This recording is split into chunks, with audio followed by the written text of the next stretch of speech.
इस क्लास में हम लोग पढ़ते हैं जीवों में पोषण। ठीक है, जीवों में जो पोषण होता है, अनेक प्रकार के जीव होते हैं, वो कैसे कैसे अपना पोषण ग्रहण करते हैं, अर्थात कैसे कैसे पोषित होते हैं, वो अब हम लोग इस क्लास में पढ़ेंगे। ठीक है, तो देखते हैं जीवों में पोषण। ठीक है, जीवों में पोषण कैसे होता है, पहले देखते हैं एक कोशिकीय जीव में। एक कोशिकीय जीव लेते हैं अमीबा। ठीक है, अमीबा देखते हैं कैसे वह भोजन को ग्रहण करता है और कैसे उसका पाचन करता है, स्वांगीकरण करता है, ऊर्जा ग्रहण करके वो कैसे चलने लगता है। ठीक है, तो ये सभी अमीबा में कैसे हो रहा है, अमीबा वृद्धि कैसे होती है, तो ये सभी देखते हैं अमीबा में। अब हम लोग देखते हैं अमीबा में पाचन। पाचन के थ्रू ही पोषण क्या होगा, क्लियर हो जाएगा। ठीक, क्लियर है कि नहीं।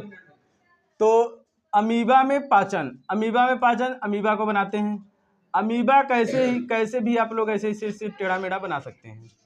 ठीक है, तो अमीबा क्या करता है, देखिए इसकी कोई निश्चित संरचना नहीं होती है। अमीबा की कोई निश्चित संरचना नहीं होती, वैसे ऐसे चलता रहता है। ठीक, अमीबा की कोई निश्चित संरचना नहीं होती है। ये पूर्ण रूप से एकदम यूकैरियोटिक कोशिका नहीं होता है। ठीक, यूकैरियोटिक या कोशिका नहीं होता, पूर्ण रूप से विकसित नहीं होता है। यहाँ सारे कोशिकांग इसमें नहीं पाए जाते हैं, उतना ही पाए जाते हैं जितना ये जिंदा रहे। ठीक है, मतलब ये खाना लेगा, खाएगा, ऊर्जा निकालेगा, वृद्धि करेगा, बस, और कुछ नहीं। लेकिन जो जीवों के शरीर की कोशिकाएं हैं वो यूकैरियोटिक कोशिकाएं हैं, ये प्रोकैरियोटिक कोशिका है। ठीक है, ये जो कोशिका है प्रोकैरियोटिक है, और जो हमारी बड़े जीवों की कोशिका होती हैं वह यूकैरियोटिक होती हैं। यूकैरियोटिक जो कोशिकाएं होती हैं वो पूर्ण रूप से संपन्न, उसमें सारे कार्य होते हैं, और इसमें केवल जिंदा रहने के लिए कार्य होता है। बस ये अपना एक जीव जैसा कार्य कर ले, बस। ठीक है, तो ये जो अमीबा है इसकी कोई संरचना नहीं होती है, इसमें बस एक केंद्रक होता है। ठीक है, और इसमें द्रव होते हैं, और इसमें ऊर्जा बनाने के लिए माइटोकॉन्ड्रिया भी होता है। ठीक है, और छोटे छोटे कोशिका अंग होंगे, बस, और कुछ नहीं। तो ये क्या करता, अब देखते हैं हम लोग अमीबा में पाचन कैसे होता है। तो अमीबा क्या करता है, अमीबा पहले भोजन को देखेगा। ठीक है, अमीबा ऐसे सभी जगह पाया जा सकता है, गंदे स्थान पे, सब जगह। ठीक है, जल में भी रहता है। तो अमीबा कैसे करता है, भोजन के कण इसके पास आएंगे। ठीक है, भोजन के कण जैसे ही आएंगे ये कहीं से भी भोजन को ग्रहण कर लेगा। ठीक है, आया पता लगी यहाँ से, यहीं से घुस गया। ये जो अमीबा है जहाँ से भोजन देखेगा, जिधर से आएगा भोजन, ठीक है, अगर इधर से आ गया तो इधर से पिचकना चालू, इधर से आया तो इधर से पिचकने लगेगा। ठीक है, मतलब इधर से ऐसे उसको घेरने लगेगा। अगर इधर से आया तो इधर से भोजन को घेरने लगेगा, चाहे जिधर से आए वो उधर से भोजन को घेरने लगेगा। घेर के वो क्या करेगा, लास्ट में ग्रहण कर लेगा। तो इसे कहते हैं कूटपात विधि। तो अमीबा जो होता है भोजन को ग्रहण करता है किस विधि से, कूटपात विधि। कूटपात विधि से अमीबा भोजन को ग्रहण करता है, यह बहुविकल्पी में आता है। ठीक है, अमीबा भोजन को कैसे ग्रहण करता है। अब देखो यहाँ पे मान लेते हैं यहाँ भोजन आ गया, यहाँ भोजन आ गया, तो इसको ये क्या करेगा, ऐसे इसको चारों तरफ से घेरने लगेगा। देखो ऐसे भोजन को घेर लिया, अब ऐसे घेरते घेरते घेरते घेरते क्या करेगा, ग्रहण कर लेगा। तो यहाँ पे ये भोजन को क्या किया, अंतर्ग्रहण कर लेगा। ठीक है, अंतर्ग्रहण, ये भोजन को ऐसे घेर के अपने में समाहित कर लेगा, मतलब खींच लेगा, अंदर चला जाएगा। तो यहाँ से ये टूट के थोड़ा सा अंदर चला जाता है। ठीक, अब ये क्या हुआ, अंतर्ग्रहण। ठीक है, अब इस भोजन को क्या करेगा, देखिए भोजन यहाँ पे आ गया। ठीक है, अब भोजन का क्या होगा, पाचन। पाचन मतलब क्या होता है, भोजन को तोड़ना।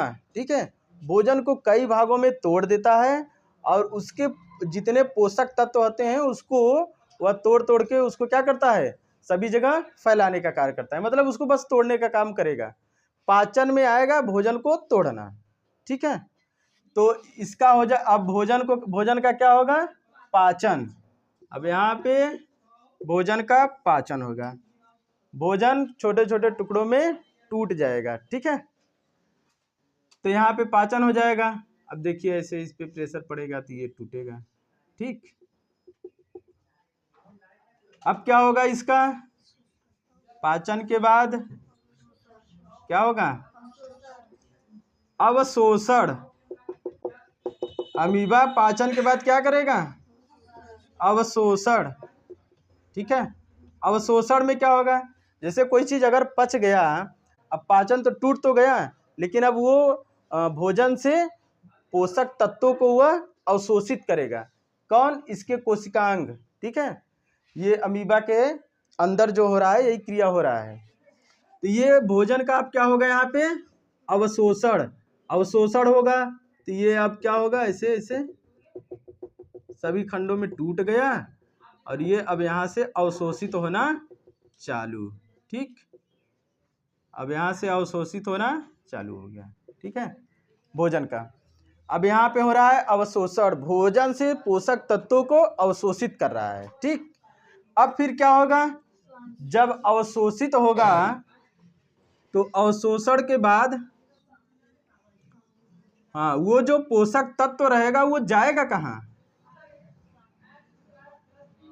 पोषक तत्व जो रहेगा अब वो जाएगा कहाँ, तो अब होता है वो चारों पूरे कोशिकांग में फैलेगा, अर्थात अमीबा के सभी जगह पूरे शरीर में वो फैलेगा। तो फैलना ही क्या कहलाता है, स्वांगीकरण, ठीक है। अब स्वांगीकरण के दौरान ये बड़ा हो जाएगा, ऊर्जा मिल गया ना। अब क्या होगा इसका, स्वांगीकरण। अब देखिए स्वांगीकरण हो गया इसका, ठीक है। इसमें थोड़ा ऐसे ज्यादा बना देना है। भोजन का क्या हो जाता है, स्वांगीकरण, ठीक है। क्लियर हुआ कि नहीं, हाँ, किसी को कोई दिक्कत। भोजन का हो गया यहाँ पे स्वांगीकरण, ठीक। ये क्रम याद रखिए, स्वांगीकरण, ठीक है। अब स्वांगीकरण के बाद भोजन में कुछ अपशिष्ट पदार्थ बचा रह जाता है जिसका कोई उपयोग नहीं होता है, उसमें से पोषक तत्वों को अवशोषित कर लिया है। अब कुछ अपशिष्ट पदार्थ बता है, बेकार पदार्थ, ठीक है, जिसका कोई आवश्यकता नहीं है। तो अब इसको क्या करेगा ये अमीबा, अब इसको क्या करेगा, शरीर से बाहर निकाल देगा, ठीक है। अमीबा क्या करेगा, इसे शरीर से बाहर निकाल देगा। अब देखिए ये बाहर निकल गया, अपशिष्ट पदार्थ को बाहर निकाल देगा, ठीक है। अब इस प्रकार इसको भोजन की प्राप्ति हो गई। अब ये कुछ दिन और चलेगा। भोजन खाना खा लिया ना, जैसे ही खाना खा लिया उसके में क्या आ गई, एनर्जी आ गई, तब वो जिंदा रहेगा। अब कुछ दिन चलेगा और, ठीक है। तो अब ये यहाँ पे क्या हो रहा है, ये बहिक्षेपण, ये क्या हो रहा है, बहिक्षेपण, बहिक्षेपण, ठीक है। बहिक्षेपण यहाँ पे हो गया। अब ये जो क्रम है ये अमीबा में पाचन का पूरा क्रम है, ठीक है। अमीबा भोजन को कैसे पचाता है और कैसे पोषक तत्वों को अवशोषित करता है। तो ये समझ में आया आपको, सभी को क्लियर। इसमें कोई दिक्कत हो तो बताइए। बहिक्षेपण मतलब अपशिष्ट पदार्थों का बाहर निकाल देना, ठीक है। अपशिष्ट पदार्थ अर्थात अपचित पदार्थ, अपचित पदार्थ मतलब जिसको और उसको तोड़ा नहीं गया, ठीक है। मतलब जो पोषक तत्व थे अब इसमें नहीं थे पोषक तत्व, सभी पोषक तत्वों को क्या कर दिया, पाचन हो गया है। तो अपचित पदार्थ क्या है, बाहर निकल जाएंगे, ठीक है। इसे कहेंगे बहिक्षेपण, ठीक। और कोई दिक्कत। तो इस विधि से अमीबा जो एक कोशिकीय जीव होते हैं, अमीबा जो जीव होता है वो अपने भोजन से पोषक तत्वों को अवशोषित करता है और ये इसके बाद ये वृद्धि करने लगते हैं, ठीक है। अमीबा में पाचन हो गया। अब हम लोग पढ़ेंगे मानव में पाचन, ठीक है। अब ये मानव में पाचन हम लोग नेक्स्ट वीडियो में देखेंगे, नेक्स्ट पार्ट में, ठीक है।